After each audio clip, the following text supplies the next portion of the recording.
नमस्कार भाइयों बहनों, मैं लालराम दिनकर आपके अपने YouTube चैनल आदित्य महिमा ग्रुप में आपका स्वागत करता हूं।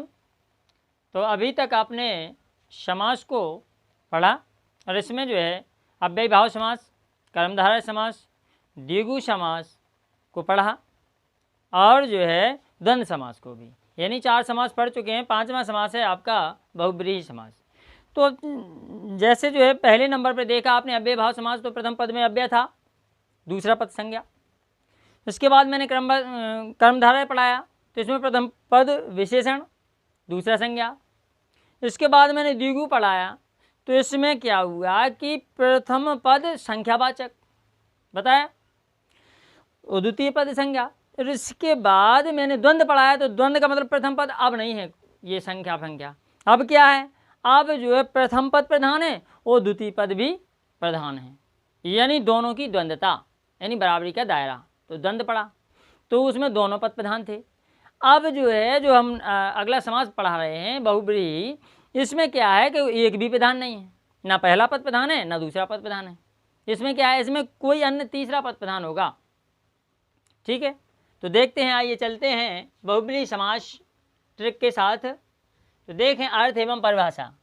बहुत सरल परिभाषा है, जिस समास में पहला पद तथा दूसरा पद प्रधान ना होकर कोई अन्य तीसरा पद प्रधान होता है, वहाँ बहुब्रीहि समास होता है। यानी ना पहला पद प्रधान हो ना दूसरा पद प्रधान हो, कोई अन्य यानी तीसरा पद प्रधान होता है, वहाँ बहुब्रीहि समास होता है। क्लियर है। इसके बाद जो है अब चलते हैं कैसे। जैसे देखें आप चक्रधर, यानी चक्र को धारण करता है। जो चक्र को कौन धारण करता है, एक विशेष अविशेष छिपा है, तो कौन, विष्णु, यानी विष्णु भगवान चक्र को धारण करते हैं और कोई दूसरा व्यक्ति तो नहीं चक्र को धारण करता है।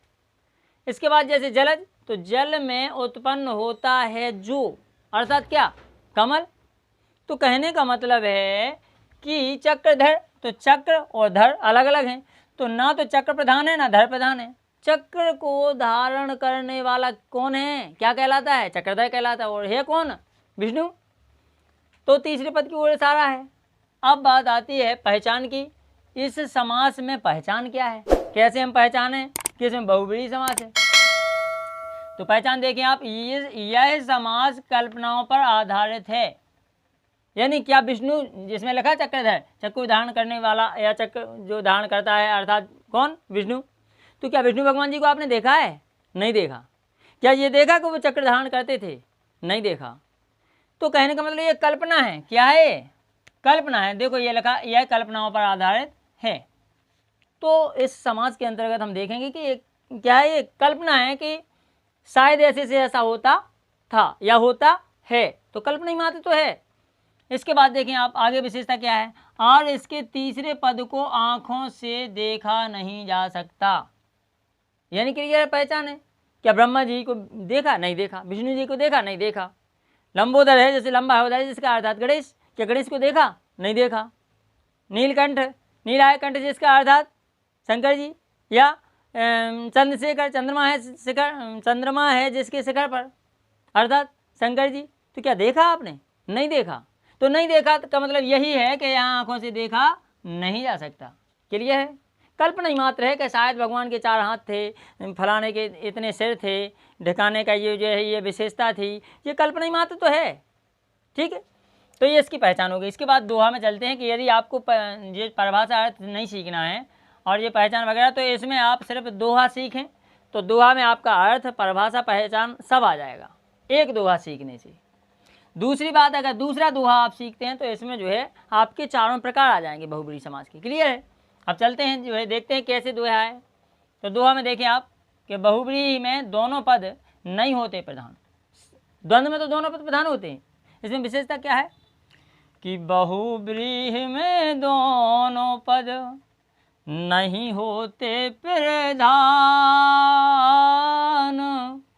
तीसरा पद प्रधान होते हैं, कल्पना आधारित मान हो लाला, कल्पना आधारित मान। यानी बहुब्रीहि में दोनों पद नहीं होते प्रधान, द्वंद्व में दोनों प्रधान होते, इसमें एक भी प्रधान नहीं होता। बहुब्रीहि में दोनों पद नहीं होते प्रधान और तीसरा पद प्रधान होते हैं, कल्पना आधारित मान। तीसरा पद प्रधान हो और ये कल्पना पर आधारित है। क्लियर है? तो एक दोहा सीखने से आपकी परिभाषा, अर्थ, सब कुछ पहचान भी इसी में समाहित है। अब बात आती है बहुब्रीहि समास के प्रकार की। तो प्रकार को आप दोहा से याद कर सकते हैं। कैसे? जैसे बहुब्रीहि समान अधिकरण, बहुब्रीहि समान अधिकरण, व्यधिकरण को जान, तुल्य योग्य व्यतिहार को, बहुब्रीहि प्रकार मान हो लाला, बहुब्रीहि प्रकार मान। यानी कहने का मतलब है जी लाला लाला, आप समझ ही गए हो, लाला मतलब लाल राम, यानी हमारे स्वयं के बनाए हुए हैं। अब बात आती है कि आपके प्रकार हो गए बहुब्रीहि समान यानी समानाधिकरण नंबर 1, नंबर 2 व्यधिकरण बहुब्रीहि, नंबर 3 तुल्योग बहुब्रीहि, नंबर 4 और व्यतिहार बहुब्रीहि, यानी 4 प्रकार के बहुब्रीहि समास हैं। ठीक है। अब बात आती है आगे कि भेद या प्रकार तो हमने आपको दोहा के माध्यम से बता दिए। वैसे तो जो है नंबर 1 समानाधिकरण बहुब्रीहि, नंबर 2 व्यधिकरण बहुब्रीहि, नंबर 3 तुल्योग बहुब्रीहि, नंबर 4 व्यतिहार बहुब्रीहि। अब देखते हैं समानाधिकरण बहुब्रीहि क्या है। समानाधिकरण यानी समान विभक्ति वाले शब्दों को समानाधिकरण बहुब्रीहि कहते हैं, समान विभक्ति वाले शब्दों को।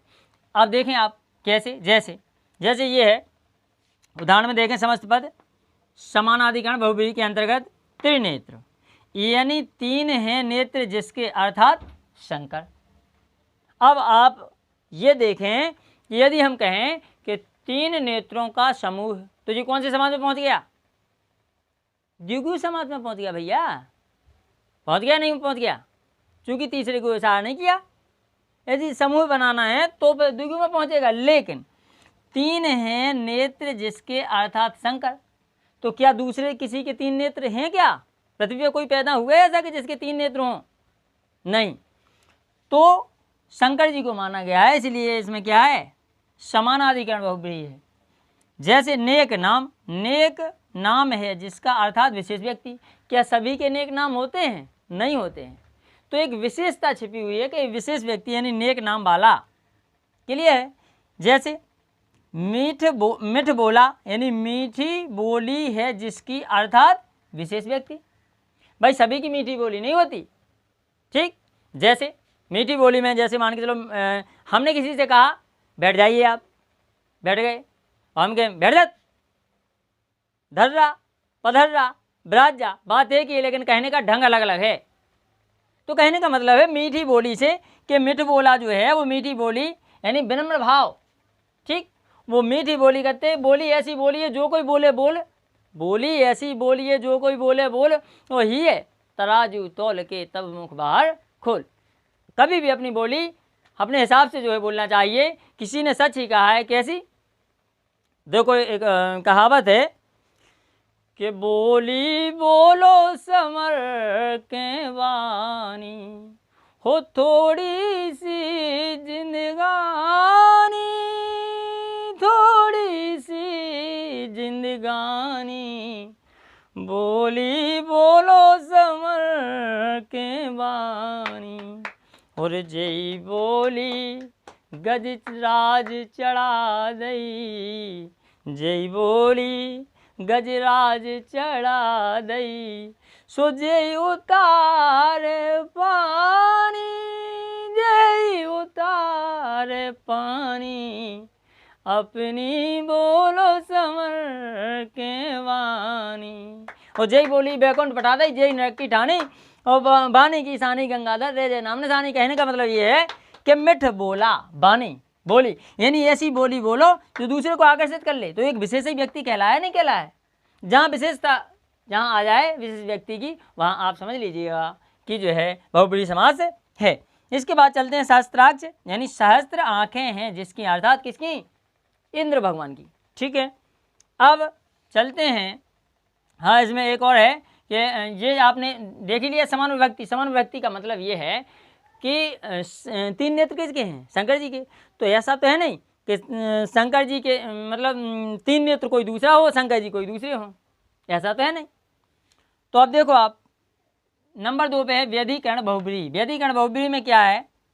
देखें आप, असमान विभक्ति वाले शब्दों को व्यधिकरण बहुब्रीहि कहते हैं।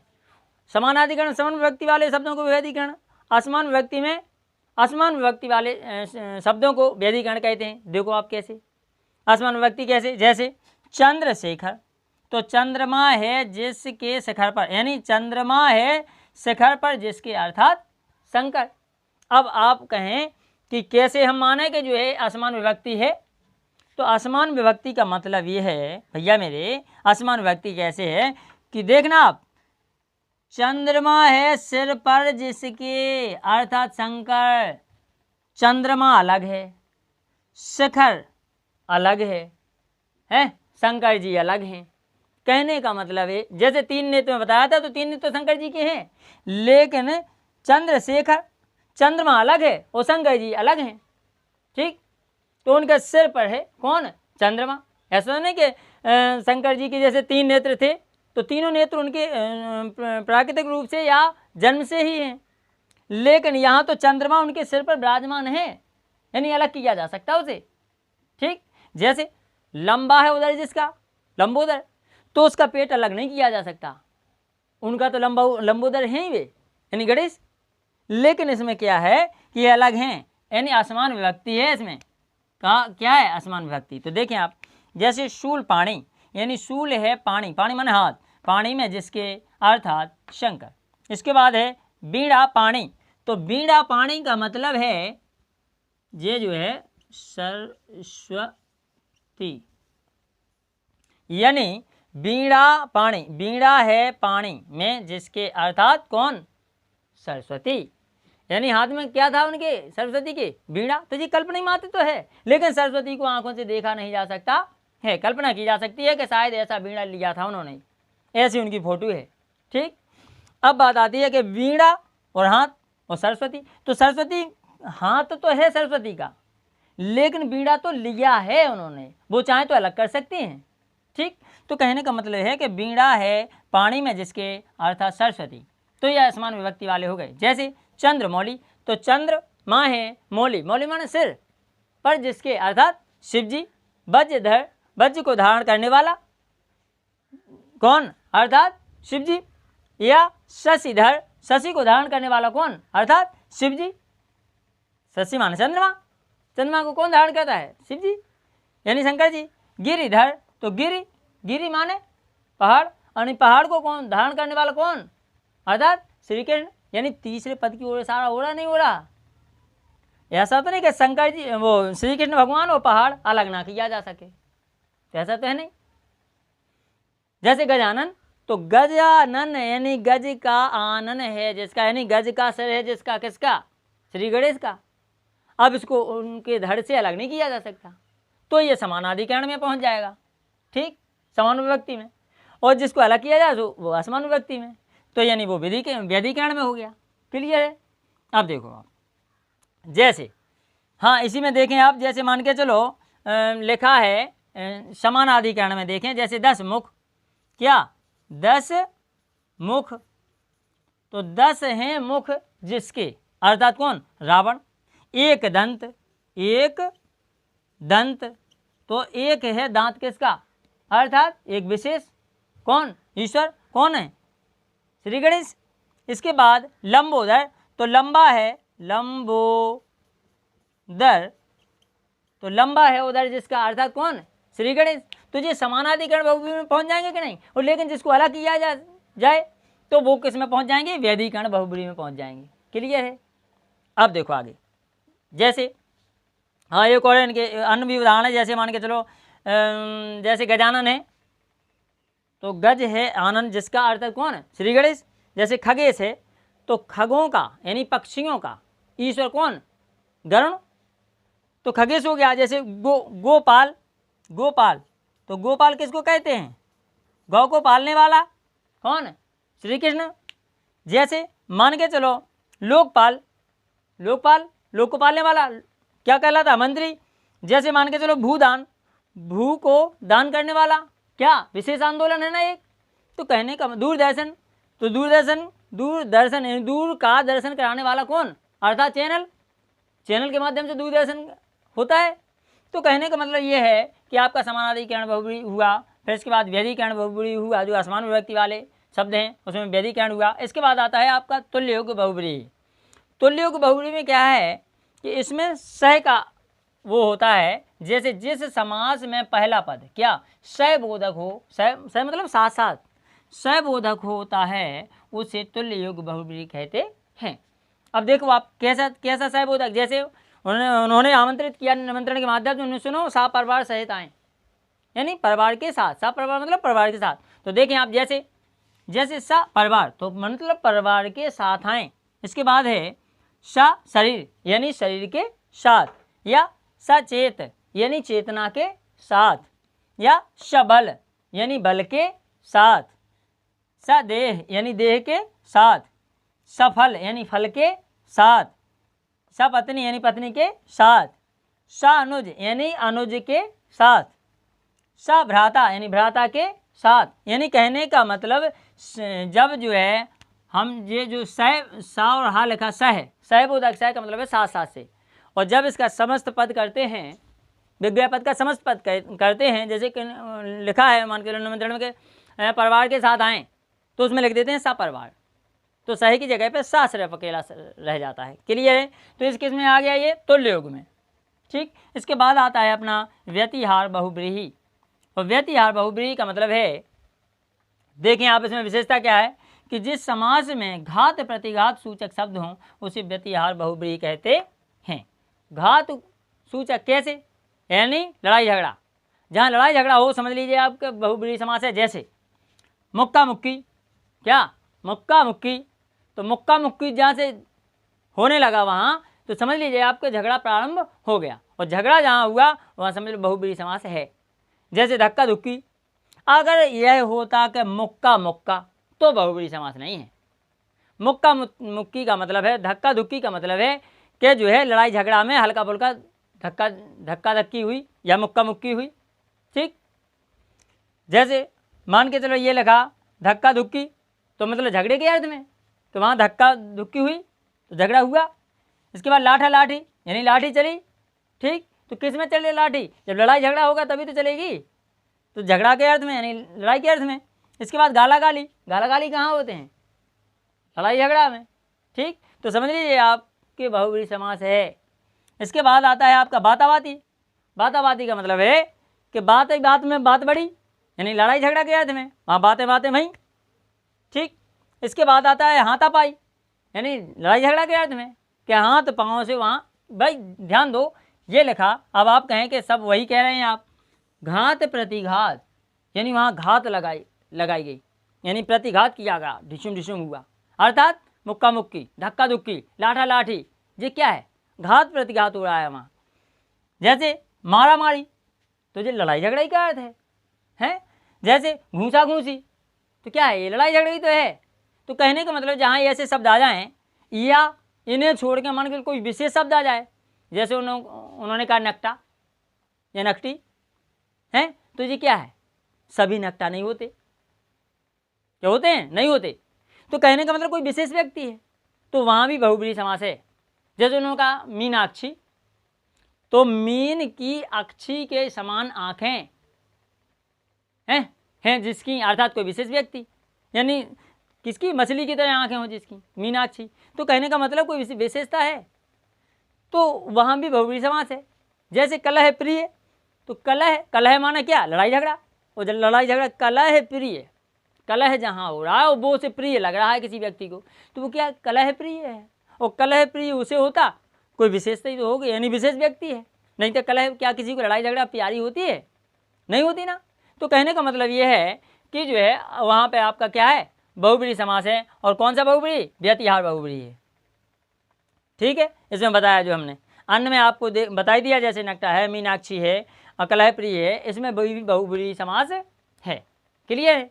अब बात आती है अपनी के जो है, अगर बहुब्रीहि समास की आपको विशेषता, पहचान, दोहा, यानी कहने का मतलब पूरी वीडियो यदि अच्छी लगी हो तो हमारे चैनल को सब्सक्राइब करें और बेल आइकन को प्रेस करें, ताकि आप तक हमारी हर वीडियो की नोटिफिकेशन पहुंचती रहे। और लाइक करें, शेयर करें, और इसी के साथ अगली वीडियो में फिर मिलेंगे। और जो है जो हमारे अन्य समासों की जो वीडियो है, जैसे मान के चलो जिसको पिछली वीडियो देखनी हो तो आई बटन लगा है तो उस पर आप क्लिक करें।